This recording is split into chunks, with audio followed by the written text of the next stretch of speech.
Acclamons la parole de Dieu. Alléluia. Il y a un temps pour tout et voici venu le temps de la parole de Dieu aujourd'hui. C'est un culte d'action de grâce. Donc très courtement, nous allons passer à la parole. L'Église de Jésus-Christ est née à la Pentecôte. Il est mort le vendredi et le premier jour de la semaine, il est ressuscité. Et avec la résurrection de Jésus, l'Église est née. Et a commencé avec cette naissance de l'Église, ce qu'on appelle les actes de ses apôtres. Et en Actes chapitre 2, il nous est dit quelque chose que nous devons continuer à vivre. Il nous est parlé des 4 persévérances. La Bible dit que ces premiers apôtres, nos aînés dans la foi, persévéraient dans l'enseignement des apôtres. Les apôtres nous ont enseigné. Et ce matin, on va avoir juste 2 enseignements, 2 points d'un enseignement d'un apôtre au sujet donc d'action de grâce, des offrandes, de la Sainte Seine, avant que nous puissions les prendre. C'est pourquoi j'interviens avant que les frères et sœurs qui ont été désignés pour la Sainte Seine et les offrandes interviennent. Il y a un enseignement là-dessus. Ça a commencé à être dit par la modératrice et je vais le rappeler. Il persévérait dans l'enseignement des apôtres. Il persévérait également dans la communion fraternelle. Coucou, tu entends? Les premiers apôtres, ils persévéraient dans la communion fraternelle. Rien que cette semaine, as-tu vécu de manière égocentrique ou tu as pensé quand même à ton frère et ta sœur? Vous voyez, ça a été rappelé, une sœur a mis au monde de manière prématurée. As-tu même liké? Il y a un WhatsApp de l'église. La communion fraternelle, c'est aussi ça. Dis félicitations aux parents, parce que viendra ton tour, on te dira aussi félicitations. Imagine, tu mets au monde et personne ne te dit félicitations. Et tu commences à dire, mais c'est quoi cette église-là? Ils ont bien vu que mon ventre gonflait. C'est une expression. Et puis voilà que je mets au monde, personne, j'amène même mon bébé, personne ne me calcule. Mais c'est une loi. Fais aux autres ce que tu veux qu'on te fasse. Il y a encore des gens dans cette église de Jésus-Christ qui n'ont jamais liké. Il faut même comme si WhatsApp n'existe pas. Jamais. Ce n'est pas leur problème. Il y a un happy birthday, ce n'est pas leur problème. Il y a un deuil, ce n'est pas leur problème. Il y a une naissance, ce n'est pas leur problème. Il y a même de l'agape aujourd'hui. Ils sortiront et ils partiront. No pasarán. No pasarán. Il faut persévérer dans la communion fraternelle. L'être humain est un être sociable. Tu n'es pas là comme ça, un singleton sur la terre. Tu dois vivre avec les autres. Et il persévérait dans la fraction du pain. C'est pourquoi nous faisons tout, finance ou pas finance, chaque dimanche, il doit y avoir la fraction du pain. Et chacun doit s'examiner. Quel que soit ton péché, pense qu'il y a un Dieu de pardon et tu dois prendre le repas du Seigneur, toi qui as été baptisé par immersion. Et toi qui ne l'es pas encore, mais fais-le. Ne remets pas au lendemain. Et il persévérait, la 4e persévérance, dans les prières. Déjà vendredi, on a passé un bon moment ici. Waouh! Il y a des gens encore qui ne savent pas, ou qui semblent, ou qui le montrent, ou qui semblent montrer qu'il n'y a pas l'enseignement et la prière le vendredi. Il persévérait dans les prières, c'est-à-dire dans tes prières individuelles et dans la prière communautaire. Souvenons-nous, l'Église priait comme ça, et le lieu sur lequel il priait s'est mis à trembler. Et pendant qu'il priait, Dieu a brisé les chaînes dans une prison et Pierre est sorti de la prison. C'est fort, hein? La prière de l'Église. C'est déjà bien ta prière, mais il faut persévérer dans la prière communautaire. Lorsque l'Église s'est réunie et prie, quelque chose se passe. je m'en vais aux 2 enseignements ce matin. Il n'y en a pas 3, aux 2 points. Un apôtre, c'est celui que Jésus aimait. Souvenons-nous, Jean 20 dit que pendant qu'il mangeait, il y a un apôtre que Jésus aimait et il a mis sa tête sur sa poitrine. Il a dit, Seigneur, qui va te trahir? Voilà, c'est Jean. Et il nous apprend quelque chose ce matin. Il nous rappelle 2 points dans notre culte d'action de grâce. Avant que nous poursuivons, il y a beaucoup de programmes ce matin avec d'autres programmes. Le premier point qu'il nous rappelle, 1 Jean, chapitre 3, verset 11. Ça, il faut l'entendre. Jean dit que c'est dès le commencement que vous avez eu cet enseignement. Et tout chrétien doit apprendre cela. Voilà. Car ce qui vous a été annoncé, ce que vous avez entendu dès le commencement de l'Église, dès le commencement de la vie en Jésus-Christ, c'est quoi? C'est que nous devons nous aimer les uns les autres. Quelle puissance dans cet enseignement! Aimons-nous les uns les autres, c'est le résumé de tous les 10 commandements, c'est marqué. Aime le Seigneur ton Dieu de tout ton cœur, de toute ta pensée, de toute ta âme, de toute ta force. Et voici son synonyme, aime ton prochain comme toi-même. Non mais, ça paraît tellement simple. Ça paraît tellement simplexe, pas complexe. Ça paraît tellement simplexe que cette simplexité va te faire croire que finalement, mais pourquoi Dieu dit ça? Mais oui, parce que ce n'est pas évident. Il y a encore dans les églises, mais ça ne m'intéresse pas, c'est notre église qui m'intéresse. Il y a encore dans cette église de Jésus-Christ qui s'appelle la Belle Lumière, quelques-uns, des gens, si ce n'est que nous tous, qui à l'intérieur de nous-mêmes, je sais, tu sais, j'aime pas les gens. Hey! Moi, j'aime pas. Je ne suis pas quelqu'un qui aime les gens. Cette semaine, et la personne se reconnaîtra. Dis, pasteur, j'ai quelque chose d'important à te demander. Parce que je vois que vous êtes ensemble. Mais cette sœur-là, qui semble être très importante dans l'église, parfois elle me dit bonjour, parfois elle ne dit pas bonjour. Elle se la pète. Elle se la raconte, mais grave. Elle se la joue, mais à fond. Je répète, pasteur, cette sœur, elle a l'air d'être très importante dans l'église, mais elle se la pète. Elle se la joue, mais à fond. Elle se la raconte, mais grave. J'ai dit, mais c'est quoi ce charabia?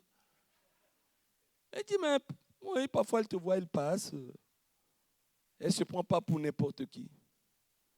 J'étais sur ce message et je lui ai dit, toi, aime-la. Aime-la. Si elle n'a pas compris qu'il faut aimer, le Saint-Esprit, peut-être un pasteur l'a déjà dit, mais peut-être le Saint-Esprit lui montrera. Parce que c'est le premier enseignement, dès le commencement. Moi, quand j'ai été baptisé à la Pentecôte 78, j'étais bagarreur. Et le verset que je n'aimais pas dans la Bible, c'est « aime ton ennemi » ou « on te gifle à droite, tends la joue gauche », vice-versa. Moi, je pensais que Dieu était avec moi et tous les petits garçons méchants qui viennent provoquer le gentil Josué, eh bien, Dieu devait être avec moi pour que je leur casse dedans. Avec mes uppercuts, mes coups fumants. Et là, non. C'est-à-dire que tu es devenu chrétien, et puis si on te gifle, il faut tendre la joue, etc. et tout. Et vendredi, on s'est amusé ici. Il dit, regardez, ils sont tous des gaillards et tout, tu vas aller gifler Daté, il ne peut pas répondre. Tu vois un gaillard comme l'ancien Nat là, tu le gifles gratuit. Il ne va pas te boxer, hein, puisqu'il est chrétien. Hein? C'est ça. Des versets comme ça. Hein? Vous voyez Jojo là, qui peut le provoquer? Mais je vous invite tous à aller lui cogner, il va rien vous faire. Hein? Voilà. Voilà. Hein? Aimons-nous les uns les autres. Et après, tout le commandement est là. C'est ce que l'apôtre Jean nous rappelle, l'apôtre de l'amour. Voilà. L'apôtre que Jésus aimait. Il vous dit ça. Il nous dit ça encore ce matin. Alors tu ne peux pas sortir du culte. Je vais te montrer après ce qu'il faut déposer comme âme, parce que si dans une église on ne prêche pas l'amour du prochain, qu'est-ce qu'on peut prêcher? Aimons-nous les uns les autres. Même les musiciens du monde. C'est un des versets de la Bible le plus connu sur la terre. Pourtant la Bible dit aimons-nous les uns les autres. Aimons-nous les uns les autres. C'est même le résumé de la Bible. Aimons-nous les uns les autres. La deuxième chose que l'apôtre Jean, voyez, on va aller très vite, c'est une action de grâce, hein, c'est juste des rappels. Après, aimons les uns les autres, il dit, ne ressemblez pas à quelqu'un. Ce qui est curieux, il donne le prénom de quelqu'un à qui vous ne devez jamais ressembler, nous ne devons jamais ressembler, et je ne dois jamais ressembler. Parce que cette semaine, il y a eu quelque chose qui s'est passé. Hein. On est allé avec mon petit canard des îles, dans un restaurant, ça nous arrive, après 35 ans de vie commune, dans un restaurant quelque part, et le serveur, il est rentré, de venir prendre le menu, dès qu'il m'a vu, voir ma femme et dit, toi tu ressembles. J'ai eu peur, au moins qu'il dise à Jésus. Il a dit, excusez-moi, avant que je prenne la commande, mais on est en train d'en parler là-bas, mais monsieur, peut-être qu'on vous a déjà dit, vous ressemblez à... Mon cœur battait, bam. Vous ressemblez à Cuba Gooding. Vous ne connaissez pas Cuba Gooding? Cuba Gooding, googlisez. Cuba Gooding, il y a ma belle-fille en train de... Voilà. C'est un grand acteur américain, etc. et tout. Alors on a googlisé tout de suite, etc. Cuba Gooding, qui était choqué. Il était choqué de comment je lui ressemblais. Après, j'ai vu tout de suite, je suis plus âgé que lui. Il dit, monsieur, c'est lui qui me ressemble. Hein. Voilà. Cuba Gooding. Mais c'est un acteur américain. Soyez, ça y est. Fanny, tout de suite, a tout vérifié. Tu peux confirmer, Fanny? Fanny, tu confirmes?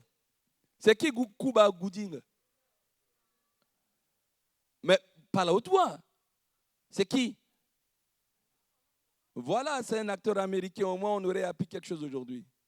Bon, allez regarder des films. Hein? Ça va détendre. Voilà. Je pensais que j'étais le seul à ne pas regarder le film. Cuba Gooding. Bon, j'ai vu que sa tête était jolie, donc ça ne m'a pas choqué. Voilà. Mais l'apôtre Jean dit, ne ressemblez pas à quelqu'un. Coucou, c'est interactif, c'est un culte d'action de grâce. Donnez-moi le prénom. Cain. Fanny encore, Fanny. Fanny, c'est une Bible ambulante. 1 Jean chapitre 3, verset 12. On a vu le verset 11, on va au verset 12. Et ne ressemblez pas à Caïn, qui était du malin. Coucou, écoute. Sais-tu que Caïn était du malin? Ne ressemblez pas à Caïn qui était du malin et qui tua son frère. Qui tua son frère. Et j'aime beaucoup ce verset parce que peu de versets donnent des explications. Et là, il dit, et pourquoi?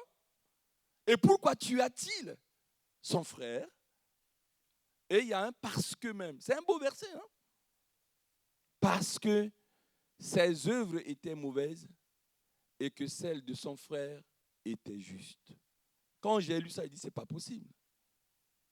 Comment une avocate Rovine Obargui peut défendre ce gars? Alors qu'on dit en droit que tout le monde est défendable. Mais lui, il n'est pas défendable. Parce qu'il fallait qu'il trouve quand même un prétexte. Tu tues ton frère parce que ton frère t'a insulté. Parce qu'il t'a fait quelque chose de mal. Tu trouves quand même un prétexte pour lui faire du mal. Mais là, parce que ses œuvres sont bonnes, toi, tes œuvres sont mauvaises, et tu vas le tuer. Paradoxe. Maître, vous défendez des cas comme ça? Totalement. Parce que Jésus défend tous les cas alors. Mais regardez là. Pourquoi il le tua? Parce que ses œuvres étaient mauvaises et que celles de son frère étaient justes. Ne ressemblez pas à Caïn. Mais peut-être rapidement, juste Genèse chapitre 4, versets 1 à 8. Que s'est-il passé pour ceux qui n'ont jamais ouvert la Bible? Au moins, ils apprendront ce verset. Voilà. Il y a encore des gens qui n'ont jamais ouvert la Bible. Voilà. Adam connut Ève, sa femme. Elle conçut et enfanta Caïn. Quand Blanche a enfanté Kimiala. Et elle dit, j'ai formé un homme avec l'aide de l'Éternel. Nous continuons. Elle enfanta encore son frère, Abel. Abel fut pasteur, n'est-ce pas? Berger, ce sont des activités pastorales, n'est-ce pas? Et Caïn fut laboureur. Qu'est-ce qui s'est passé après? Nous continuons au verset 5. Au bout de quelque temps, à souligner, Caïn fit à l'Éternel une offrande. On en arrive à notre offrande aujourd'hui. De fruits de la terre. Comme il est laboureur, voilà, il a planté beaucoup de choses, des radis, des tomates, de ceci, de cela. Et puis il a attendu au bout de quelque temps pour faire son offrande à ses parents. Abel, lui, de son côté, en fit une, mis pour les offrandes, des premiers-nés de son troupeau et de leur graisse. Et là, l'Éternel porta un regard favorable sur Abel et sur son offrande. Mais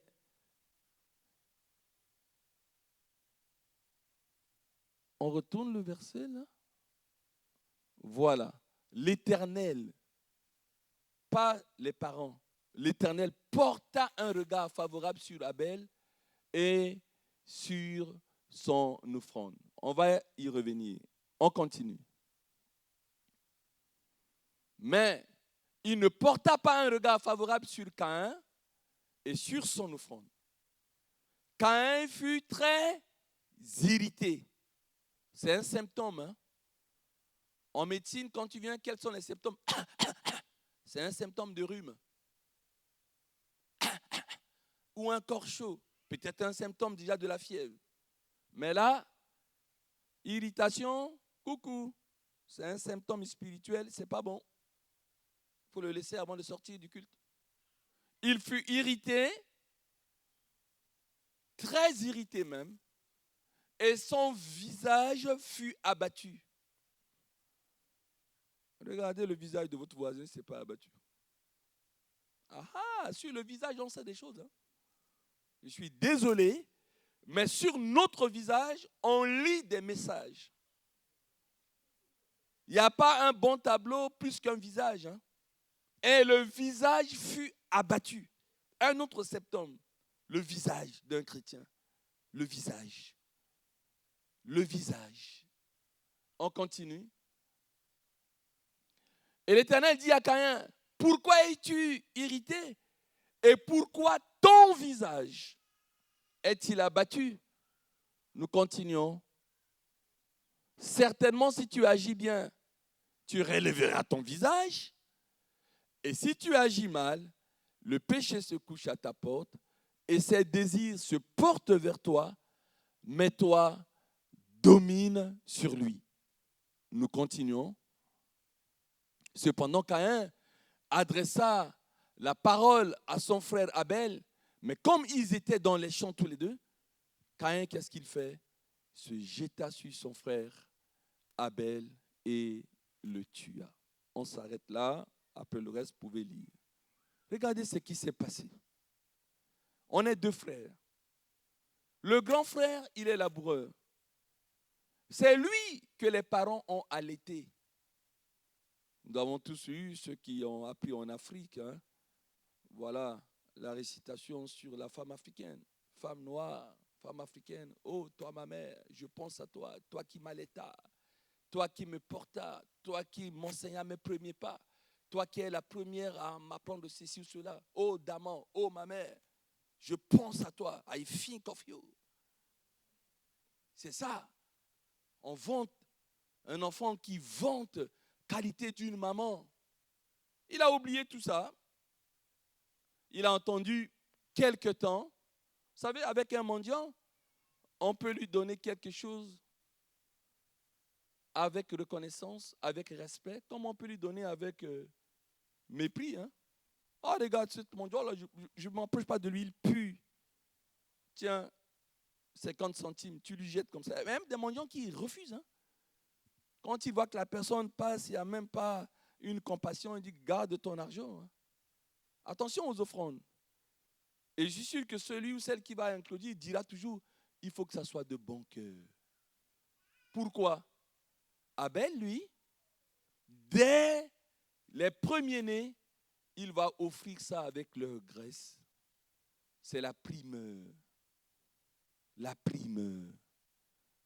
Et il va le faire surtout avec foi. Il y a quelque chose qui précède l'offrande, c'est la foi. Il sait que mon père, ma mère vont être touchés, Adam et Ève, parce qu'ils m'ont allaité, ils m'ont appris le boulot, et en leur offrant ça, ils vont me bénir. Et cheptel et tout ça, ça va grandir. Donc, il y a une foi derrière. On ne donne pas une offrande comme ça. Quand on donne une offrande, on sait que le Seigneur va porter un regard favorable et il va nous bénir. Et cette offrande, ça va servir à aider un deuil, un loyer, l'œuvre de Dieu. Et si on peine à faire des choses, etc., les événementiels ne peuvent même pas commencer. Alors que Claudie a fait tout un tas de programmes, il manque de l'argent, il faut faire ceci, il faut ça, avec telle couleur, etc. et tout. Pour qu'on ne reste pas que sur les dîmes et offrandes, grâce aux événements, on peut avoir d'autres sources de revenus dans cette baraque. Mais on ne peut pas. Pourquoi? Parce que les chrétiens n'ont pas encore compris l'offrande. Ou alors, il y a l'offrande qui passe, bon, mais on fait comme Caïn, qu'est-ce que j'ai dans ma poche là? En plus, les sœurs ou les frères m'ont passé devant moi. Donc, il faut que je fasse quelque chose. Ça se fait comme ça. Non. Il faut qu'il y ait une foi derrière. Hébreux 11.4. L'auteur de l'épître d'Hébreux ne nous a pas été signalé dans la Bible. Un auteur inconnu. Mais il va signaler que l'acte que Abel a fait était précédé de foi. Alléluia. Hébreux chapitre 11, verset 4. C'est par la foi qu'Abel offrit à Dieu son sacrifice plus excellent que celui de Caïn. C'est par elle qu'il fut déclaré juste, Dieu approuvant ses offrandes. Et c'est par elle qu'il parle encore quoique mort. C'est-à-dire que même si Abel est mort, l'exemple qu'il a fait nous parle encore aujourd'hui. C'est par elle qu'il parle encore quoique mort. C'est ça ce que ça veut dire. C'est important. La puissance de la reconnaissance. Vous savez ce qui a énervé Jésus? Les gens pensent que Jésus est désintéressé. Non, il n'est pas désintéressé. Hein? Jusqu'au jour où il s'est trahi, Jésus s'est trahi. Jésus s'est trahi. Quand il a guéri 10 lépreux, et il y en a un seul, merci beaucoup cher fils, il y en a un seul qui est venu et qui lui a dit merci, merci, merci. Je peux maintenant, j'ai le corps purifié. Et Jésus dit, mais où sont les 9 autres? Où sont les 9 autres? C'est pour ça qu'on dit, ah tiens, mais il n'est pas désintéressé aussi. Hein? Il veut qu'on le remercie. Il veut qu'on lui rende l'action de grâce. Je te rends grâce de ce que tu as fait. C'est le salaire de Jésus. Tu ne demandes pas grand-chose. Que de lui dire merci. Nous tous qui sommes là ce matin, on a bénéficié du souffle de vie. Nous lui avons dit merci. Sais-tu que tu peux mourir en étant en bonne santé? Se réveiller chaque matin n'est pas une résurrection, quoi. Ça te paraît tellement évident que tu ne comprends pas pourquoi on te dit de prier. Et de dire simplement merci. Le nombre de gens qui ne se réveillent pas, on dit il est mort de quoi? De rien du tout.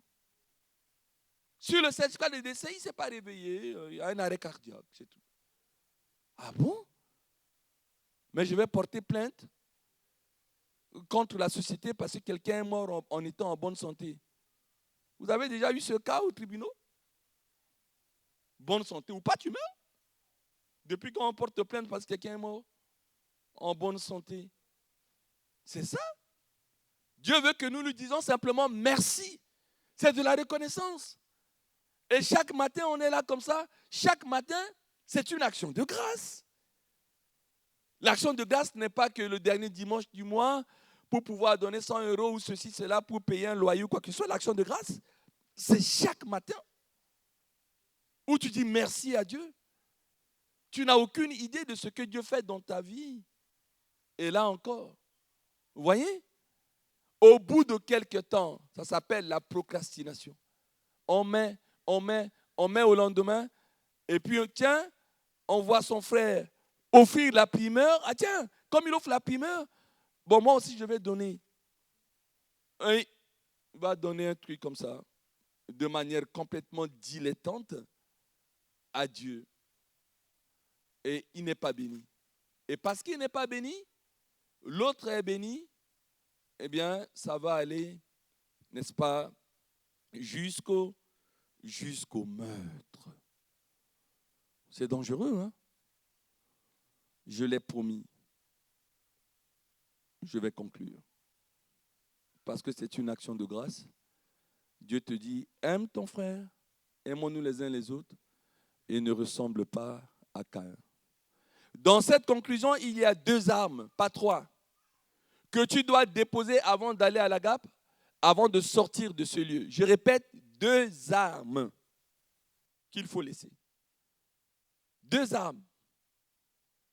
La première arme, c'est quoi? C'est utilisé chez nous. Tout le monde a ça. Il y a une arme, tu peux garder pour faire des travaux à la maison. Hein. Mais sur le plan spirituel, il faut l'enlever dans ta vie. Ça s'appelle une pince. La pince, c'est cet instrument à 2 leviers, n'est-ce pas, alternatif, hein, qui sert à faire quoi? À serrer, qui sert vraiment à pincer, n'est-ce pas? Ça s'appelle de la jalousie. Qu'est-ce que c'est que la jalousie? La jalousie, c'est un pincement douloureux que nous ressentons intérieurement lorsqu'on apprend que l'autre est béni.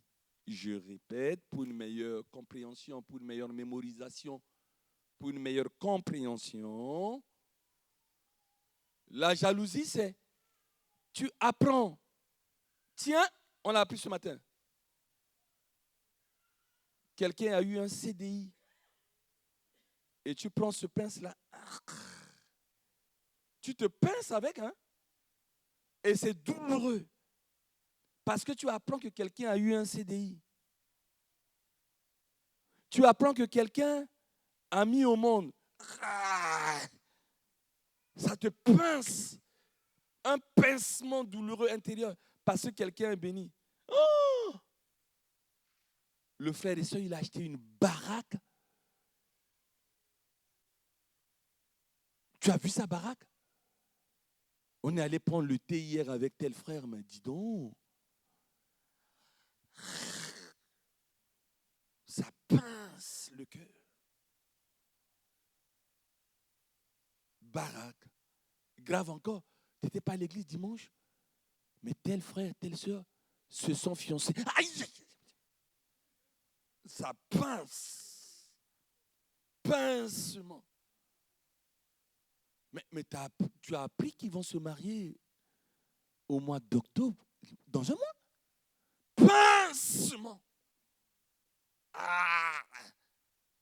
Et ça donne même de l'ulcère. Hein. Ça pince tellement le cœur que c'est pathogène. C'est-à-dire ça génère une maladie. C'est pathogène ce pincement-là. Alors il faut déposer la pince ici. Pendant qu'on va prendre la Sainte Seine, dépose la pince au nom de Jésus-Christ de Nazareth. Sois délivré de cela. La jalousie, ce n'est pas bon. Bénis ton frère. Bénis ta soeur. Ton tour viendra. Le panier de la bénédiction circule encore. Tu te fais du mal. Arrête ce pincement. Quelqu'un a un CDI, toi tu seras béni demain. Continue de chercher, continue d'aller aux entretiens. Tu auras ton CDI. Un point trait. Mais si tu entends quelqu'un vient dire, j'ai eu un CDI, mais ce n'est pas question de CDI, comme l'a dit ma fille Esther. Elle a dit, hein? Elle a dit, ce n'est pas simplement question de CDI. Mais tout ce que j'ai demandé, tout ce que j'ai rêvé avoir dans une fiche de poste, elle l'a dit. Il faut bien écouter quand quelqu'un parle. Dans cette fiche de poste-là, mais il y a quoi? Moi, je vois des primes, je vois ceci, je vois... Elle a tout ce qu'elle a rêvé dans une fiche de poste. Et quand je t'ai dit, mais Dieu aime cette fille. Elle avait déjà travaillé chez Canal+. Et là, maintenant, elle trouve une entreprise qui est encore plus que Canal+. Elle n'a pas dit le nom de cette entreprise, mais je ne sais pas, peut-être Hermès ou je ne sais pas quoi. Parce qu'on a la parole de connaissance.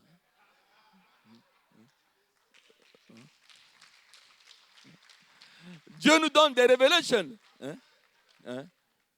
Un truc de parfum et tout. Donc moi, dès que quelqu'un trouve un travail, je vois la dîme tout de suite.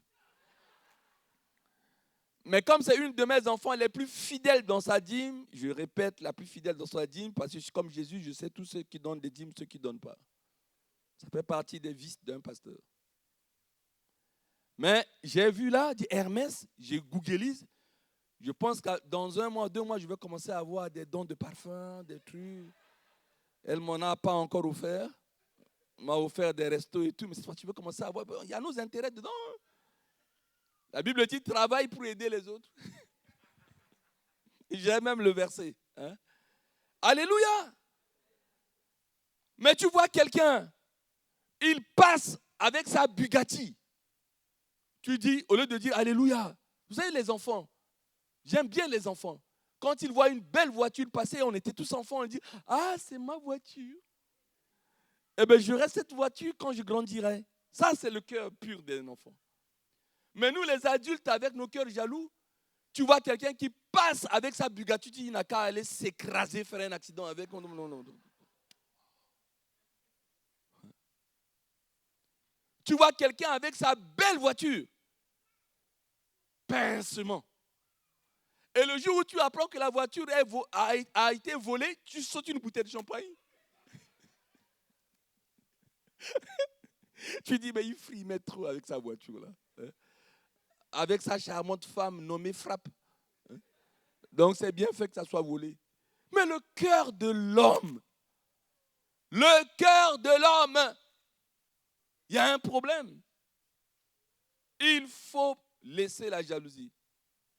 Et le deuxième arme qu'il faut laisser avant d'aller à la Gap, sortir de cette base, après la jalousie, on reste sur 1 Jean 3.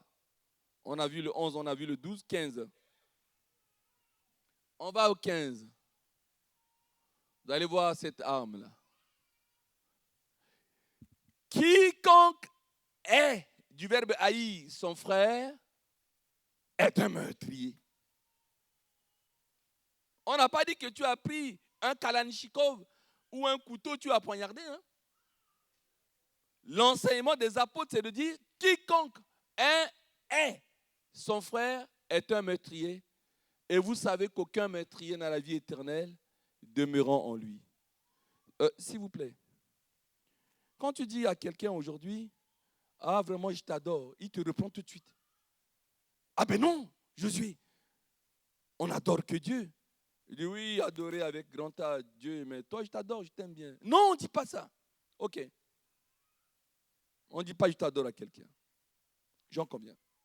Mais il y a quelque chose qu'un chrétien ne doit jamais dire, ni dans son langage, de dire moi je hais cette personne. Ça équivaut à un couteau, ça équivaut à une arme où tu lui as tiré dessus à bout portant. Quiconque hait dépose la haine, dépose d'abord la pince, la jalousie, et dépose la pince, au moins il y aura une délivrance pour toi dans ce culte aujourd'hui et ta vie ne peut que bien marcher. D'abord, je signale, on retourne au verset 14. Ce n'est pas une option. Hein? Celui qui n'aime pas, il demeure dans la mort. Demeure dans la mort. Nous savons que nous sommes passés de la mort à la vie parce que nous aimons les frères. Celui qui n'aime pas demeure dans la mort. Non, mais qui peut faire l'exégèse de ce verset? Toi qui te plais en disant, moi j'aime pas les gens, moi j'aime pas les gens, moi j'aime pas les gens, j'aime pas les gens. Mais tu demeures dans la mort. Quand tu aimes, tu connais Dieu, tu demeures dans la vie, tu demeures en Dieu. Quand tu n'aimes pas, tu demeures dans la mort. Je répète pour terminer. Tu hais, tu ne veux pas laisser la haine, laisser ta pince. Tu te plais à dire, je suis comme ça, on me prend comme ça ou pas, j'aime pas les gens, j'aime pas les gens. Bon, souvent les gens qui disent ça se précipitent dire, il n'y a que mon mari que j'aime. Hein? Souvent les gens qui disent ça, il y a quelque chose qu'ils disent, il n'y a que ma femme qui l'aime. Comme ça, il y a au moins quelqu'un sur cette terre qui les aime. Jusqu'au jour où ils vont tuer la femme ou ils vont tuer le mari. Enfin, c'est pas grave. Ben oui. Ben oui. Il y a 122 femmes, culture, qui ont été mortes, tuées par leur mari. J'ai vu hier à la télé. En 2022. 2023, on attend.